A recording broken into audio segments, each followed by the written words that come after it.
Good morning, everybody.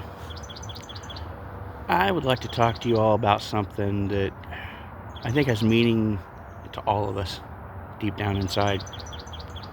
Death. See, I had an experience here recently where I was walking through a cemetery. I like walking through cemeteries. I think they're very peaceful places.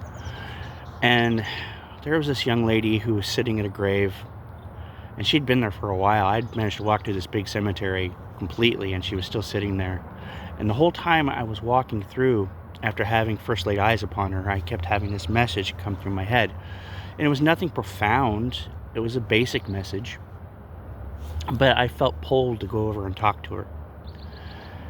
So I walked up to her, and I just simply told her that her friend, or whoever it was she was mourning, it was a female that she'd lost, was right beside her and had her arm around her, and that she wasn't gone. And these are just the words that came to me. Like I said, to me, it didn't really strike me as anything completely profound. But what I felt from her, that wave of relief, I guess, I don't know. I don't know, as it affected me profoundly. I started crying. And I realized after that, after I walked away, she said, "God bless you," in such a heartwarming way. I'd never had anybody say "God bless you" to me like that and really mean it like she meant it in that moment. But it occurred to me walking away that it's really unfortunate that Judeo-Christianity has trained people to fear death. And so I want to get a little bit into this. See, Judeo-Christianity wants you to not believe in things like reincarnation, because then you would not believe in eternal damnation, which is a concept new to Judeo-Christianity. It never existed in the thousands upon thousands, millions of years prior to Judeo-Christianity. It's new. But if you believed in reincarnation, then they wouldn't be able to plant your butt in a pew and get you paying tithes. It wouldn't be very profitable, and they wouldn't have control over you. Death is not permanent. In fact, death, what happens to us after death, is more real than what we face here in this so-called three-dimensional world. Death is, look at the human body is like a vehicle rental. We rent this body for our lifetime while we go about the journey that we've planned. And each and every one of us plans our journey before we come into this life. Each and every one of us' journey is unique, and it's interactive. Every soul that's in your life planned with you before you came into this life, before they came into their life. So when you're done with the journey, what do? You leave the car. Then you move on to reality, to the rest of your life, your real life, I guess you could say. I could tell you what happens after this, but there's so much more to what happens outside of this three-dimensional world than can be comprehended. But reality, true reality, is infinite in every capacity, every way imaginable. So death is not leaving someone forever. When someone leaves your life, one thing you need to understand, and this goes back to planning this journey before you come into this life, is that their leaving when they leave was also planned. See, there's this thing in spirituality, it's called spiritual contracts. And regardless of how long a person is in your life, or even what role they play in your life, that was a contract that was agreed upon between you and that soul before coming into this life. I know it's a hard subject for a lot of people because it's so sad, but when a baby dies of like sudden infant death or something, believe it or not, that tragedy too has a purpose. That infant soul agreed to come into this life to teach those parents something. Those parents had something to learn from that. And then that baby soul moves on to another life. There's no such thing well, I can't say that. There's almost no such thing as hell. Hell is, it can be looked at many different ways. The only way it can really be looked at literally is a place of eternal damnation, is if a soul is so profoundly bad, so profoundly against the light, that they go out of their way to be that way, to reject the light. There are so few souls that actually do this. The church likes to depict the path to heaven as being narrow and the path to hell being wide, when it's actually the polar opposite. Very few souls ever actually truly go to hell. But there's another way of looking at hell. Hell is also symbolic of our own inner darkness. And we all have it. We all have that duality. And just most of us, the majority of us, are afraid to face that. That's why we created the devil. That's why the church created the devil. Because man simply can't handle taking accountability for his own dark deeds. Now I can go into this rabbit hole. I can start talking about evil and stuff like that, but that's subject of another conversation. All I'll just say is that evil in of itself is also not how you see it, not how you've been taught.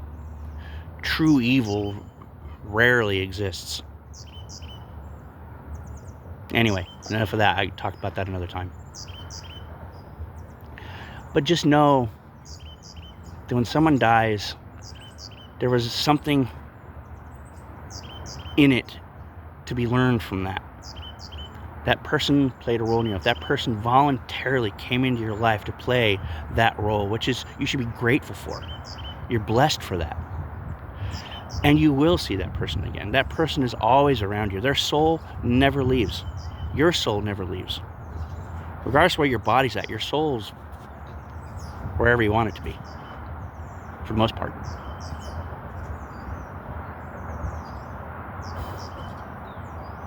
Give me a second. I've kind of lost my train of thought there for a second. So, it's getting back to soul contracts.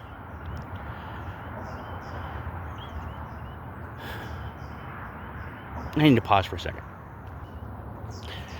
Okay, I was saying soul contracts, but let's talk about ancestral spirits. Now, cultures throughout history have talked about ancestral spirits, and Judeo-Christianity just swept it under the rug, dismissed it as superstition or whatever, myth, whatever nonsense. But there's nothing nonsensical about it. Ancestors are real. Ancestral spirits are very real. And your most loved ones are always with you. They're always watching you, and they're always cheering you on. And for those of you watching this, you probably resonate with this subject matter, which means there's a good chance that you're a light worker or inclined to be so. Just know if you're one of those types, your ancestors are even more behind your back.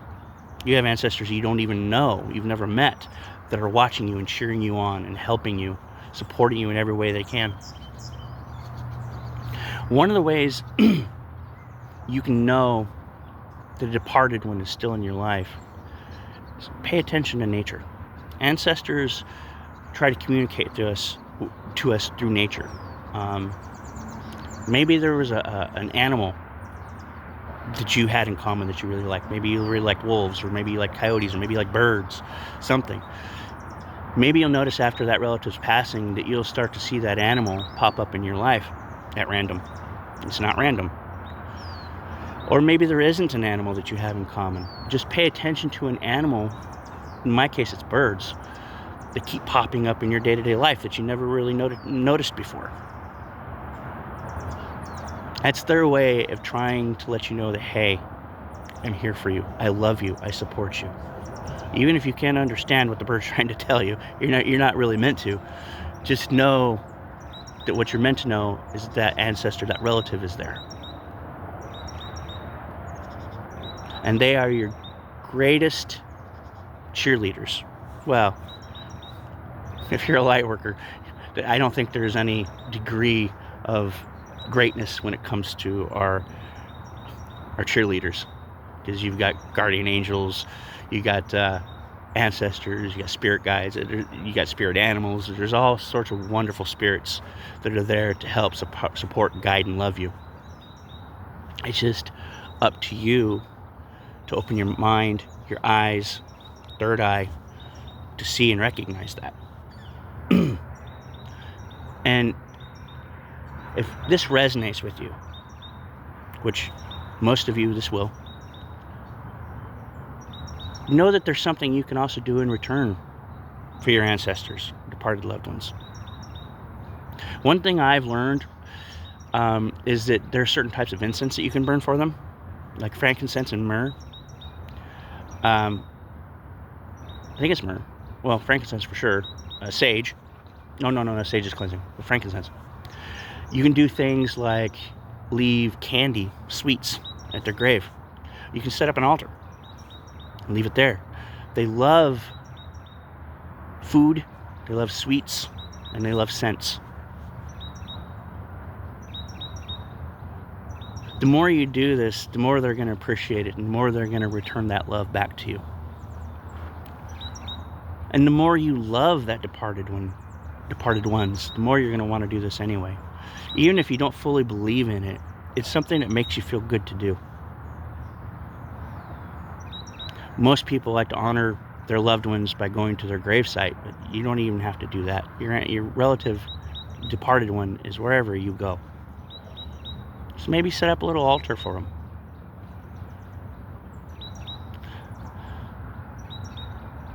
Folks, death is not something to be afraid of. It's only the programming of this 3D reality we live in that makes you think that. Yeah, sure, we're going to miss those who depart our lives that we love. That's natural. It's a natural part of the process. But that's no reason to fear that you won't see them again, or that someone's going to go to hell.